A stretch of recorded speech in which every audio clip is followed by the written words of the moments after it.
Espero que estén muy bien. Eh, Debido a las diferentes necesidades que he observado entre mi entorno, mis amigos, mis familiares, he decidido hacer una breve enseñanza acerca de algunos aspectos bíblicos que pueden conducir a las personas a un mejor entendimiento de las Sagradas Escrituras. Decidí comenzar con el capítulo 1 de Génesis porque he encontrado innumerables preguntas al respecto. Entonces, quería, antes que todo, que pudiéramos tener una palabra de oración, porque después de todo se trata de la Biblia y, según yo creo, su autor merece respeto e invocación en esta hora. Vamos a orar, vamos a invocarle. Señor, gracias por tu palabra, gracias por el capítulo 1 de Génesis. Y gracias porque tú guías nuestra mente, nuestros corazones a toda verdad. Cuando nosotros te buscamos, te invocamos, te consultamos. Permite que este video pueda llegar a los ojos de muchas personas y que todos puedan ser edificados. Amén. Eh, la, la, el concepto o la regla básica que debemos tener siempre en nuestros corazones, en nuestras mentes, para interpretar la Biblia en su contexto general y en su contexto específico, es que todo seguidor de Cristo debe creer la Biblia como eventos literales. Ese es un dogma de fe. Quiero compartir con ustedes la, eh, la presentación o el resultado del estudio que estoy haciendo respecto al libro de Génesis. Ustedes podrán observar allí en sus pantallas los resultados del estudio de este primer capítulo. Fíjense, lo que acabo de decir es que la regla básica y esencial para todo seguidor de Cristo es creer el capítulo 1 como eventos literales. Hacer eso es el ABC de todo creyente. Es lo más básico, lo más esencial para todo creyente. Un creyente que no aplica una regla de fe o una práctica de fe en lo que lee en la Biblia, en pocas palabras, no está cumpliendo esta regla, no está leyendo la palabra de Dios como algo que realmente ha sucedido, como eventos reales que han sucedido. Entonces, antes de usted leer la Biblia, usted debe estar claro en que la Biblia se lee con fe. Si usted no tiene fe para leer la Biblia, está fallando en un aspecto básico y esencial. Sin embargo, al leer la Biblia, usted se retroalimenta. Es decir, en la medida que usted lee la Biblia, su fe aumenta. Cuando leemos la Biblia, pasamos de un estado de incredulidad a un estado de credulidad, porque el Señor se encarga de responder las preguntas que vienen surgiendo en su mente solamente cuando usted tiene un corazón dispuesto a aprender, dispuesto a ser iluminado por la luz de la verdad. Si usted lee la Biblia con incredulidad, Si usted lee la Biblia sin fe, como un libro convencional, un libro cualquiera, lamentándolo mucho, los resultados de sus interpretaciones no van a ser las más adecuadas. Así que la Biblia debemos leerla con un criterio de fe sobre todas las cosas. Sin embargo, la Biblia puede ser escrutada, puede ser analizada. Podemos analizar la Biblia, argumentarla con nuestro conocimiento. Eso no es malo. Argumentar, decir cosas, investigar, preguntar. Pero siempre todo debe basarse en una práctica de fe. Dios luego se encarga, después que uno lee la Biblia como eventos literales, creyendo que sucedió tal y como se dice en la Biblia, luego usted puede comenzar a hacerle preguntas a Dios y Dios comienza a responder todas las preguntas que se tengan en la medida que avanza nuestra vida cristiana. Los versículos 1 y 2 de Génesis 1 dicen: en el principio creó Dios los cielos y la tierra estaba desordenada y vacía, y las tinieblas estaban sobre la faz del abismo, y el Espíritu de Dios se movía sobre la faz de las aguas. Vemos aquí cómo Dios creó todas las cosas. De acuerdo a lo que hablamos anteriormente, debemos creer que Dios, en el principio creó Dios los cielos y la tierra, y que ella estaba desordenada y vacía, y que habían tinieblas en todas partes. El universo estaba oscuro, y el Espíritu de Dios se movía sobre la faz de las aguas. Así es como debemos creerlo y leerlo. Luego vienen nuestras interpretaciones. En la medida que vamos madurando en la fe, nos damos el permiso de interpretar, siempre conservando a Dios como centro de todas las cosas. Yo me he dado la tarea de hacer dos hipótesis, para no ahondar, porque hay muchas hipótesis en torno a esto. Para no ahondar mucho, me he planteado dos hipótesis. La hipótesis 1 es que Dios creó todo en el principio, luego de un gran cataclismo que desordenó todo, dejando el planeta desolado, oscuro. Pareciera hablar del instante inmediato que sucedió todo este cataclismo, toda esta destrucción. Sin embargo, hay otra hipótesis. La hipótesis tradicional o la interpretación tradicional es que Dios creó todo en el principio, pero su creación al principio era desordenada y vacía. Había mucha oscuridad y las aguas estaban sin control sobre el mundo. Entonces, usted puede creer lo que usted decida creer, pero si cree esto literalmente, es lo mejor. Yo, la hipótesis 1, en realidad es lo que yo creo, es lo que me suena mejor, me complace y no desplaza a Dios. Yo pienso que el Señor creó todas las cosas, todo lo que vemos, en un instante,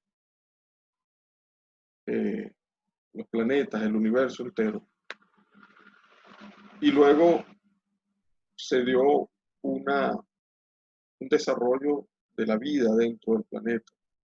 Pero esa vida fue pronto sustituida.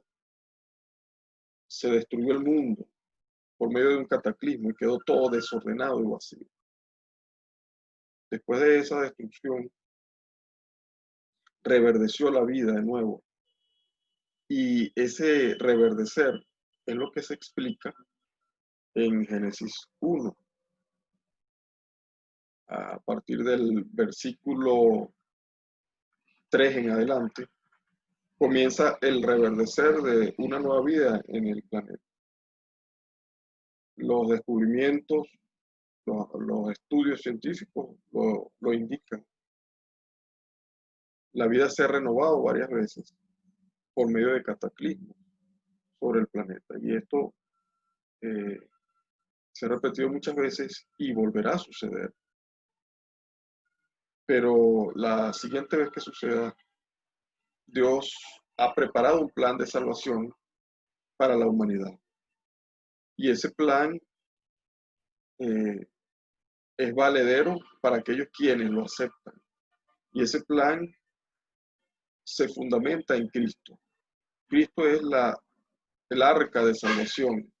Así como una vez, y lo vamos a leer mucho más adelante, en capítulos siguientes, Dios volvió a destruir la tierra por medio de otro cataclismo, pero esta vez salvó un grupo de personas conformada por Noé, sus hijos, su esposa y un grupo de animales. Dios, así como en ese entonces se narra que destruyó el planeta, Él volverá a hacerlo, pero esta vez el arca no va a ser un barco de madera, sino que va a ser Cristo mismo. Y en eso se fundamenta el plan de salvación para esta humanidad. La humanidad se acerca a una destrucción, pero el Señor ofrece salvación. En medio de toda la destrucción que estamos viviendo en este país y en el mundo en general, destrucción moral, destrucción social, Dios presenta un plan de salvación, Cristo, un plan de salvación basado, fundamentado en su resurrección, en su muerte y resurrección. Y es valedero para quienes lo aceptan. De modo que, siguiendo con nuestra lectura del Génesis 1, podemos plantearnos diferentes hipótesis, como les dije, basados en el ABC de la fe, que es creer literalmente las cosas y después de pasar esa fase, comenzar a plantearse preguntas y plantearse hipótesis que no sustituyan como centro a Dios. Vamos un preámbulo a los siguientes versículos, versículos del 3 al 5. Antes de hablar de los versículos 3 al 5, debemos examinar cómo sucedieron las cosas, en qué tiempo o la temporalidad de los eventos. Algunos dicen que fueron los eventos que se narran desde el versículo 3 en adelante, fueron en cuestión de horas, se desarrolló toda la vida que vemos aquí, en cuestión de días, otros hablan de décadas, de eras, otros hablan de millones de años. La verdad es que la ciencia y la fe no son tan irreconciliables como se nos ha predicado. La ciencia y la fe son más bien reconciliables. Una argumenta a la otra. La Biblia se ve argumentada por los descubrimientos científicos. Esos descubrimientos científicos vienen a enriquecer más bien la palabra de Dios. ¿Cómo? Pues cuando podemos indagar acerca de cada uno de los descubrimientos, podemos ver cómo los descubrimientos apoyan, argumentan lo que dice la Biblia. Podemos ver cómo los acontecimientos realmente sucedieron como se explican en la Biblia. Entonces, podemos ver que en cuanto a la temporalidad del Génesis 1, algunos dicen que se trata de días de 24 horas. Es decir, Dios crea el universo el primer día en 24 horas. Un inconveniente es cómo explicar la ausencia de luz en el universo. Yo creo que la luz en el universo es una pieza clave en todo esto, porque un universo sin luz Es un universo congelado, un universo sin energía, un universo muerto. Eh, pero según la interpretación tradicional, los primeros instantes de la creación no había luz en el universo, lo cual es contradictorio con la energía que realmente irradia cada planeta, cada estrella, y la energía inmersa en cada planeta. Cada planeta es una especie de planta generadora de energía. Su núcleo es muy caliente y está generando energía continuamente. Así que la luz es una simple muestra de que el universo está prendido, está vivo. Sin luz, el universo está muerto. Sin embargo, la interpretación tradicional eh, dice que había ausencia de luz. Es decir, Dios crea el, el universo en 24 horas, pero si interpretamos la Biblia, o este primer capítulo, de acuerdo a cómo vamos leyendo, todavía en estos versículos, todavía no hemos llegado a la creación de la luz. Luego, podemos decir que la luz no ha sido creada. Si interpretamos el capítulo 1 de Génesis de una manera secuencial, como una lectura secuencial, como que si los eventos se realizaron en una secuencia de acuerdo a la lectura, vamos a llegar también a falsas interpretaciones. Entonces, aquí donde estoy mostrando en la pantalla, habla más o menos acerca de lo mismo que les he venido diciendo.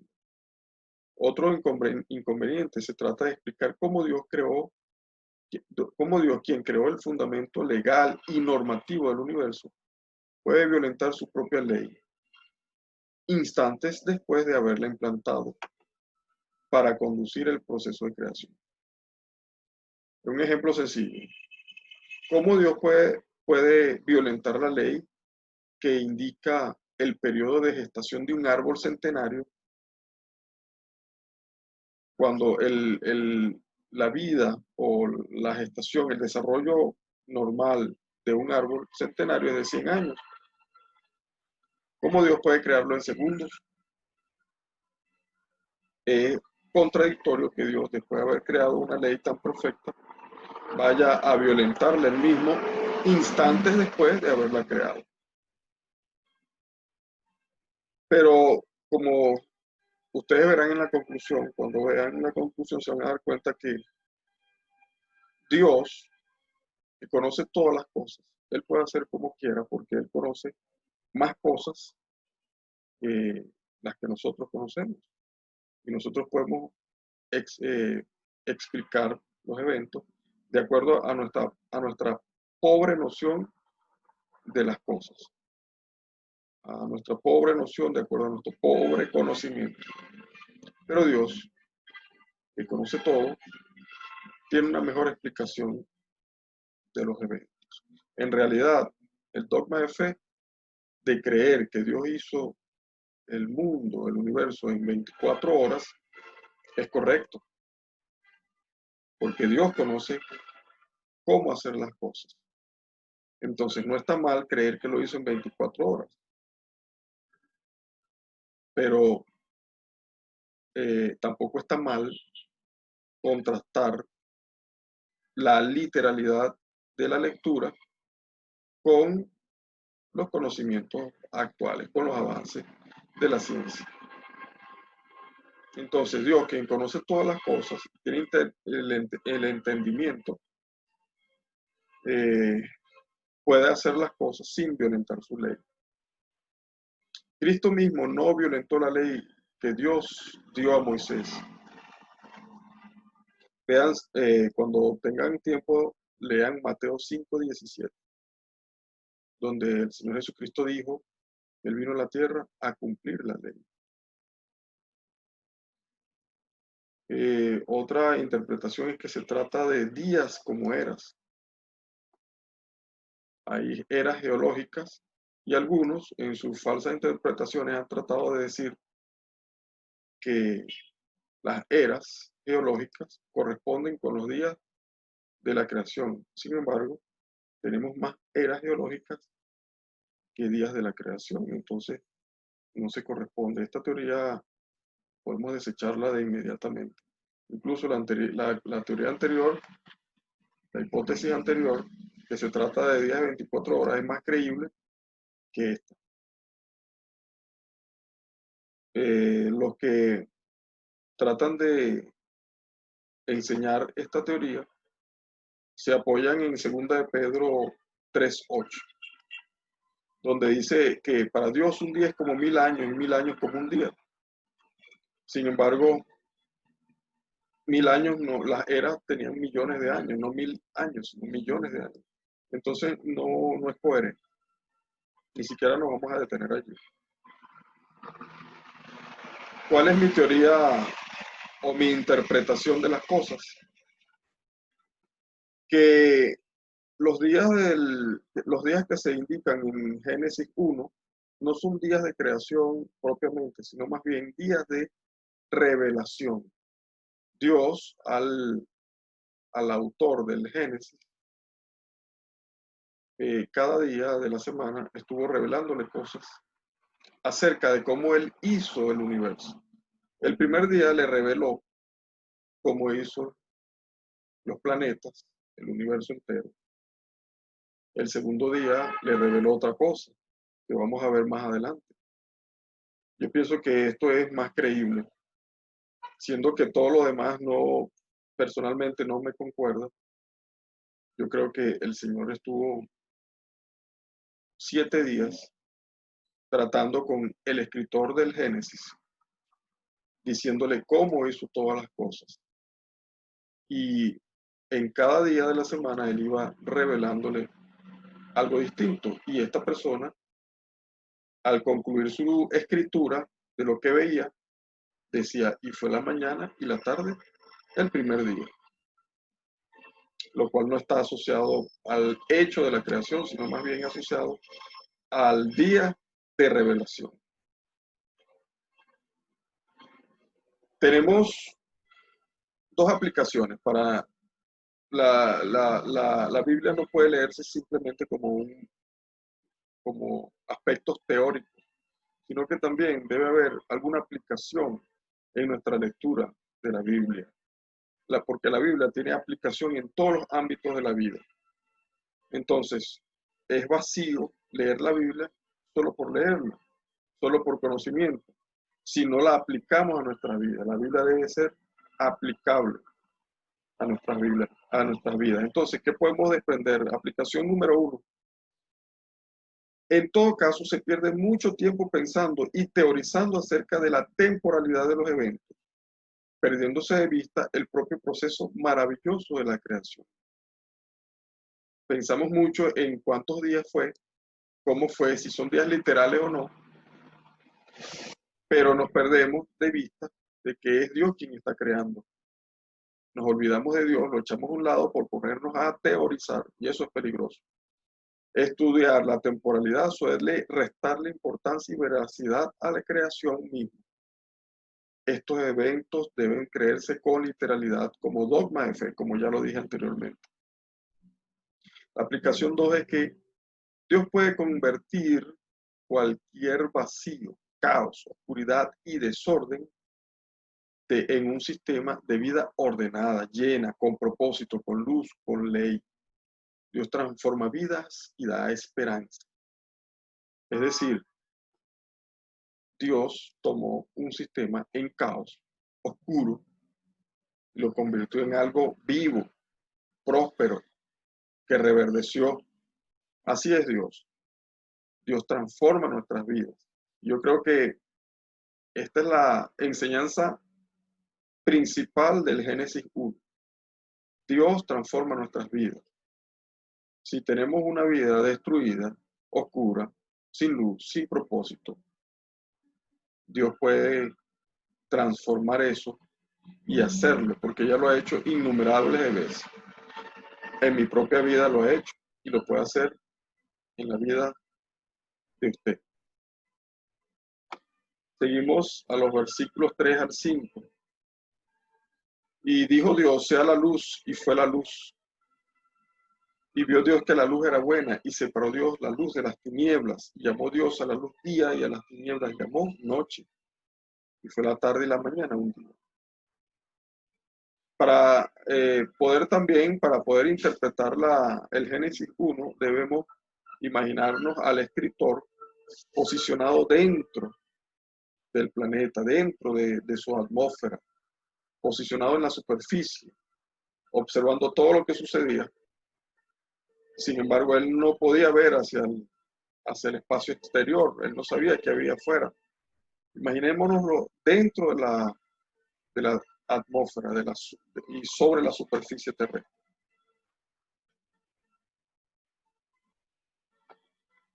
Vamos a leer la hipótesis que yo tengo acerca de los versículos que acabamos de leer. Lo que yo pienso es que la luz y el sol ya existían, solo que la nube de escombros y polvo revuelto en la atmósfera después del cataclismo no permitían que los rayos solares entraran a la superficie a cabalidad. Pero es en el versículo 3 cuando los rayos comienzan a penetrar la superficie, a penetrar la pobre atmósfera que existía. Bueno, la hipótesis 2 es la hipótesis tradicional, la teoría tradicional o la interpretación tradicional. Es que no existía la luz y Dios creó la luz en ese instante, como concepto y realidad. Como vimos anteriormente, el universo sin luz no tiene energía y está muerto. Y esto realmente no es lo que pasa. No es el sentido de la lectura no es una interpretación correcta. Más bien, como les dije, es que el autor del Génesis, en el capítulo 1, no podía ver hacia el exterior por la nube de escombros que había. Como se dice, como se dice en el versículo 1, la tierra estaba desordenada y vacía. Había un desorden, había sucedido algo que había desordenado todo. Y el autor está escribiendo lo que estaba viendo. Los versículos del 6 al 8. Y dijo Dios, haya expansión en medio de las aguas y separe las aguas de las aguas. E hizo Dios la expansión y apartó las aguas que estaban debajo de la expansión de las aguas que estaban sobre la expansión, y fue así. Y llamó Dios a la expansión cielo, y fue la tarde y la mañana el día segundo. Mi hipótesis es que en este día de revelación, Dios le muestra al escritor cómo se creó el ciclo del agua. Una vez que los rayos del sol comienzan a penetrar la nube de polvo que había, comienza el planeta o la superficie del planeta a calentarse. Y comienza el agua a evaporar. Y comienza el ciclo del agua. Y cuando comienza el ciclo del agua, es un evento en cadena que lleva a un ordenamiento de la atmósfera. Comienza el agua revuelta a disminuir y a sentarse. Y comienza el proceso de formación de la atmósfera. La hipótesis tradicional es que Dios creó los cielos en 24 horas y en esta secuencia de lectura todavía no existía atmósfera ni sol, solo agua uniforme en toda la Tierra. Pero si no existe sol, ¿qué pasaría? El planeta está gélido, frío. Entonces, ¿cómo puede separar Dios las aguas de las aguas si todo el agua está congelada? Esto tiene grandes inconvenientes. En realidad, yo les enviaré este paper para que ustedes puedan leerlo con detenimiento. Pero quiero darle una vista superficial al paper para que ustedes puedan leerlo al detalle después. Si no hay luz, no hay energía, todo está congelado y simplemente no puede separarse las aguas que están sobre la expansión de las aguas que están debajo de la expansión. Por lo tanto, podríamos concluir que esos versículos están diciendo algo falso. Pero si nos apegamos a los eventos y a los descubrimientos científicos, podemos ver que ese día, en ese día ya el sol existía y la luz penetraba la atmósfera, creándose el ciclo del agua y haciéndose la separación entre las aguas y creándose la expansión o el cielo o la atmósfera. Los versículos del 9 al 13 dicen: y dijo Dios, júntense las aguas que están debajo de los cielos en un lugar y descúbrase lo seco. Y fue así. Y llamó Dios a lo seco tierra y a la reunión de las aguas llamó mares. Y vio Dios que era bueno. Y dijo Dios, produzca la tierra hierba verde, hierba que dé simiente, árbol de fruto que dé fruto según su género, que su simiente esté en él, sobre la tierra. Y fue así. Y produjo la tierra hierba verde, hierba que da simiente según su naturaleza, y árbol que da fruto, cuya semilla está en él, según su género. Y vio Dios que era bueno. Y fue la tarde y la mañana el día tercero. Nuevamente puedo hablar acerca de mi hipótesis, mi teoría. En este día de revelación, Dios le muestra al escritor cómo continuó y acentuó el proceso de evaporación y penetración de los rayos del sol en la atmósfera, ocasionando el calentamiento. Esto es básico, que haya calor para que haya vida. Esto aunado a los procesos geológicos permitieron la conformación de las diferentes cadenas montañosas, valles, llanuras. Los procesos geológicos son los procesos de movimiento de la corteza terrestre, producidos por la propia energía interna de la Tierra. Los volcanes son una pequeña muestra de esa tremenda potencia que hay dentro de la Tierra. Y esa energía que hay dentro de la Tierra, ese magma que hay dentro de la Tierra, hace que la superficie terrestre se mueva. Es por eso que tenemos sismos, terremotos. Cuando hay un terremoto es que la superficie terrestre se está moviendo, se está desplazando una capa sobre otra. Y cuando esto sucede, que chocan estas capas, al presionarse una contra la otra, se elevan y se crean las montañas, las cordilleras. Pero todo bajo un proceso violento de movimiento, de sismos, de terremotos, de cataclismos que, que llevan a la configuración o que llevaron a la configuración actual. Pero esta configuración actual de la Tierra en continentes, como lo vemos, dentro de millones de años va a ser otra, porque la Tierra está en continuo movimiento debido a la propia energía interna que tiene. Eh, la hipótesis tradicional es que sin razón o causa aparente aparece lo seco. Esto no agrada a nadie que haya leído acerca de algún tema de geología, porque realmente no aparece lo seco de la nada, por arte de magia. Dios no es un mago que hace chasquear sus dedos y aparecen las cosas, sino que Dios utilizó su propia ley, la ley que Él mismo creó, la ley de gravitación universal, las leyes geológicas, las leyes químicas, las leyes físicas, matemáticas, todas esas leyes las creó Él para conformar la Tierra.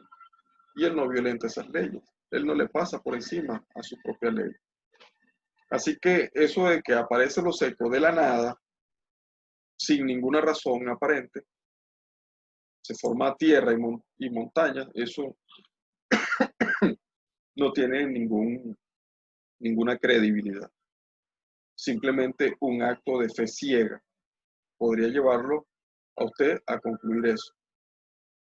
Lo cual no es malo en sí. La fe ciega, como hablamos al principio, no es mala en sí.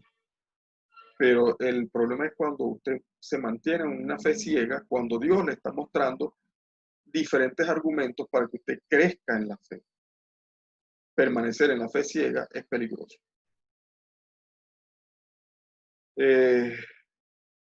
Luego dice que en estos versículos que acabamos de leer, que la tierra comenzó a reverdecer. Pero ¿cómo puede haber plantas con fruto si no existe el sol? Hablamos de que todavía el sol no ha sido creado de acuerdo a la interpretación tradicional. De acuerdo a una interpretación en secuencia de lectura, a esta altura de la lectura no se ha creado el sol. Entonces, ¿cómo puede haber plantas verdes? ¿Cómo puede haber un proceso de fotosíntesis? ¿Cómo puede haber la sintetización de la clorofila que lleva a la formación de un fruto si no hay sol? Es absurdo.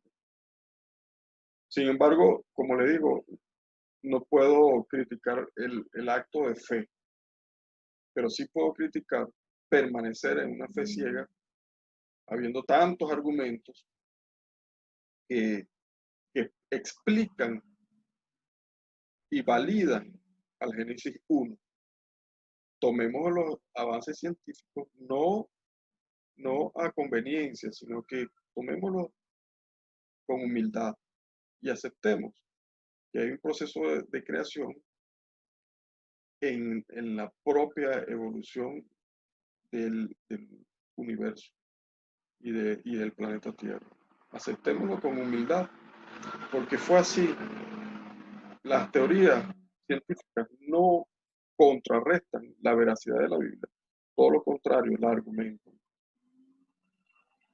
Vamos a pasar a los versículos 14 al 19. Y dijo Dios, haya lumbreras en la expansión de los cielos, para separar el día y la noche, y sean por señales, y para las estaciones, y para días y años, y sean por lumbreras en la expansión de los cielos, para alumbrar sobre la tierra. Y fue así. E hizo Dios las dos grandes lumbreras, la lumbrera mayor para que señorease en el día, y la lumbrera menor para que señorease en la noche. Hizo también las estrellas, y las puso Dios en la expansión de los cielos, para alumbrar sobre la tierra, y para señorear en el día y en la noche, y para apartar la luz y las tinieblas. Y vio Dios que era bueno, y fue la tarde y la mañana el día cuarto. Aquí es cuando finalmente aparece el sol. Eh, Como les dije, no leamos el capítulo 1 de Génesis en secuencia como, como una lectura simple, sino leámoslo con un criterio más interpretativo. La hipótesis 1, que es mi hipótesis, es que en este día de revelación Dios le muestra al escritor cómo finalmente se ve el sol en todo su esplendor. Esta nube de la que hablamos en un principio, con el proceso del ciclo del agua ya activo, fue despejándose, dejando ver el sol a plenitud tal como lo vemos hoy día y concretándose los procesos que alimentan la energía del sol, como son la evaporación, la fotosíntesis, la vida en sí y los diferentes procesos químicos que se dan en la atmósfera, que conllevan finalmente a que nuestra atmósfera sea oxigenada completamente. Por cierto, la luna de la cual se habla acá se creó debido a un cataclismo. La luna tiene, eh, se desprende de la Tierra, del planeta Tierra, debido a un cataclismo, una colisión. Esto ya ha sido estudiado, hubo una colisión con la Tierra de otro astro. Y de allí, de esta fusión de estos astros y de lo que quedó de las partículas de esta colisión, se formó la luna. Así que la luna es una muestra fehaciente de que la Tierra ha sido renovada eh, en diferentes partes de su historia. Eh, Como venía diciendo, los cielos se despejan y se puede observar a simple vista el cielo, sus astros y el sol y la luna. Esto también nos deja ver que ya en esta parte de la lectura formábamos parte del sistema solar. Estaba el sistema solar con sus planetas y nosotros formábamos parte del sistema solar como planeta. Girábamos alrededor de él. La Tierra giraba alrededor del Sol. La hipótesis tradicional, siguiendo los acontecimientos de esta hipótesis, la Tierra deambulaba fría en el espacio, sin rumbo, y de repente fue ubicada sin razón en un sistema creado instantáneamente. De repente apareció el Sol.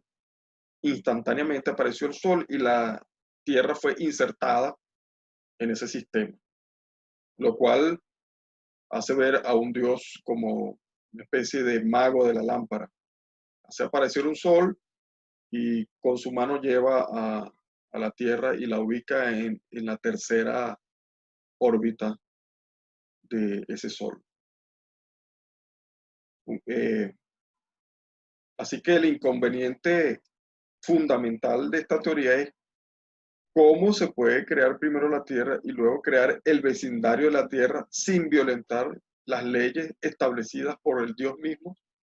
Dios estableció sus leyes de gravitación universal. Sin embargo, la hipótesis tradicional hace que Dios violente esa ley. Así que no le veo a nivel personal, personalmente no le veo ningún fundamento a esta hipótesis tradicional. Hace ver a Dios como un mago de la lámpara y no es así. Dios no es eso. Dios es potencia, es inteligencia, es sabiduría, no es un mago. Los versículos del 20 al 23. Y dijo Dios, produzcan las aguas criaturas que se mueven y tienen vida, y aves que vuelen sobre la tierra, en la abierta expansión de los cielos. Y creó Dios las grandes ballenas y toda criatura que se mueve, que las aguas produjeron según su género, y toda ave alada según su especie. Y vio Dios que era bueno. Y Dios los bendijo diciendo, fructificad y multiplicad y llenad las aguas en los mares y las aves se multipliquen en la tierra. Y fue la tarde y la mañana el día quinto. En este día de revelación, según yo creo, Dios le mostró al escritor cómo las criaturas que ya navegaban en la profundidad del agua con mucha anterioridad, digamos que desde el día tercero o segundo, como organismos unicelulares, eh, comenzaron ya a formarse y a dividirse entre lo que eran plantas y animales. Estos organismos unicelulares, que eran millones de millones, poco a poco fueron desarrollándose y haciéndose y elevándose o saliendo de la profundidad hasta dejarse ver en la superficie. Al haber tierra, al haber tierra, estos organismos fueron adaptándose a las nuevas condiciones en la tierra seca. Y pronto pudimos ver que había árboles frutales, había algas también, pero también en el fondo habían animales que todavía no se dejaban ver. Sin embargo, después del versículo 20 ya la Biblia indica que los animales comenzaron a dejarse ver. Las grandes ballenas ya se habían formado, los grandes peces, tantos peces, tanta variedad de peces y animales, crustáceos eh, de todo tipo, calamares. Así que a esta altura de la lectura ya, ya tenemos vida visible que sobrenada en la superficie del agua. Y tenemos vida visible que se aferra a la tierra seca. Eh, la hipótesis tradicional dice que el agua fue sembrada repentinamente de animales de toda clase, los cuales debieron aprender en un solo día cómo alimentarse y vivir en su entorno. Se hicieron expertos por instrucción divina. Inconvenientes. ¿Cuáles son los inconvenientes de esto? Había, por ejemplo, se me presentan muchas preguntas, pero yo podría decir algunas. Había dos animales por especie o una gran cantidad de cada especie. ¿Llegaron a la edad madura o fueron sembrados como huevos o recién nacidos? ¿Cómo se inmunizan esos animales o debieron sufrir el ataque de diferentes animales, virus, bacterias, hongos, creados el mismo día? Los microorganismos fueron creados en qué cantidad, un solo organismo por tipo y especie o millones instantáneamente, etcétera. Hay muchas preguntas que son desafiantes a la teoría tradicional. Ya estamos terminando los versículos 24 al 20, 24 al 20 al 30. Disculpen. Y dijo Dios, produzca la tierra seres vivientes según su género, bestias y reptiles y animales de la tierra según su especie. Y fue así. E hizo Dios animales de la tierra según su género y ganado según su género y todo animal que se arrastra sobre la tierra según su especie. Y vio Dios que era bueno.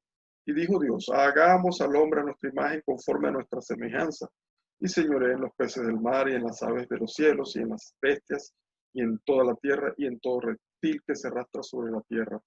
Y creó Dios al hombre a su imagen, la imagen de Dios lo creó, varón y hembra los creó, y los bendijo Dios y les dijo Dios, fructificad y multiplicad y henchid la tierra y sojuzgadla, y señoread en los peces del mar y en las aves de los cielos y en todas las bestias que se mueven sobre la tierra. Y dijo Dios, he aquí que os he dado toda planta que da semilla, que está sobre la faz de la tierra, y todo árbol en que hay fruto de árbol que da semilla, os será para comer.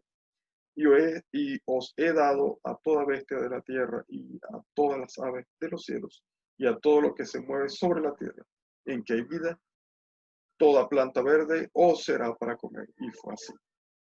Y vio Dios todo lo que había hecho, y he aquí que era bueno en gran manera. Y fue la tarde y la mañana el día sexto. Mi hipótesis es que en este día de revelación, Dios le muestra al escritor cómo las criaturas, por medio de un proceso de adaptación y mutaciones, finalmente poblaron la tierra seca. Primero las aves, luego las bestias del campo y finalmente el hombre. Dios condujo todo el proceso personalmente por medio de sus leyes implantadas. Dios no actúa como por arte de magia, ya que no es un mago ni un genio de la lámpara. Una vez que la tierra es poblada de árboles frutales, hubo animales para consumirlos, los cuales llegaron de diferentes maneras, pero todos al fin desde el agua, en un proceso muy largo y lento, en un proceso gradual e inteligente. La hipótesis 2 no hay mucho que decir, simplemente que la tierra fue sembrada repentinamente de animales de toda clase. Esta hipótesis enfrenta casi las mismas preguntas que las planteadas para la siembra de animales en el agua. ¿Cuáles son? Bueno, creó Dios un rinoceronte con su pareja. ¿Creó Dios solo una jirafa con su pareja? ¿O creó multiplicidad de animales? Estos animales fueron sembrados grandes, pequeños. ¿Cómo se adaptaron en 24 horas? ¿Cómo supieron cuáles eran sus plantas para comer? ¿Cómo decidieron qué comer? ¿Cómo fue su adaptación a un sistema nuevo para ellos, para sus pulmones? ¿Qué respiraban? Los virus, las bacterias, los hongos, todo eso que les cayó de repente encima. ¿Cómo se adaptaron a eso en 24 horas? Bueno, hay muchas preguntas desafiantes. Mis conclusiones, se las voy a leer. Dios puede hacer todas las cosas que quiera hacer, de la manera que Él las quiere, pero una vez que ha comenzado a hacerlas, que ha fundamentado su creación o su obra en nosotros, Él no interrumpe otros procesos que Él mismo comenzó, violentándolos, dejándolos en la gaveta hasta que resuelva otros nuevos y más urgentes en nosotros. Así Dios jamás violenta las leyes que Él mismo estableció. Dios no interrumpe lo que comenzó. Si Él comenzó un sistema de leyes, Él no las interrumpe, sino que las sigue. Así que Dios siguió el patrón, el camino que Él mismo trazó para su creación. Número 2, se debe apreciar que existen leyes creadas por Dios que solo Él conoce, las cuales le permiten hacer cosas que aparentemente no son posibles de hacer. Como dogma de fe, debemos creer que Él hizo todo de acuerdo a cómo se lee. Sin embargo, podemos ver que hay argumentos que, además de respaldar al Señor, además de respaldar su palabra, nos hacen ver cómo en realidad fueron las cosas. Pero nosotros podemos dar el beneficio a la duda a las interpretaciones tradicionales. Podemos decir que Dios, quien conoce todas las cosas, puede hacer como quiere, porque Él conoce cosas que nosotros no. La conclusión número 3. La hipótesis tradicional no es mala en sí, pero con el avance científico y tecnológico, las personas tienen más información que confronta al simple acto de fe, con lo cual ha ocasionado que se incremente el ateísmo,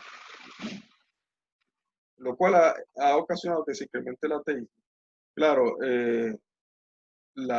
el conocimiento ha crecido, la gente es más crítica y a la gente que tiene conocimiento y que es más crítica, no se le puede abordar con simple fe interpretativa o explicándole las cosas desde un punto de vista tradicional, sino que hay que argumentarles un poco más.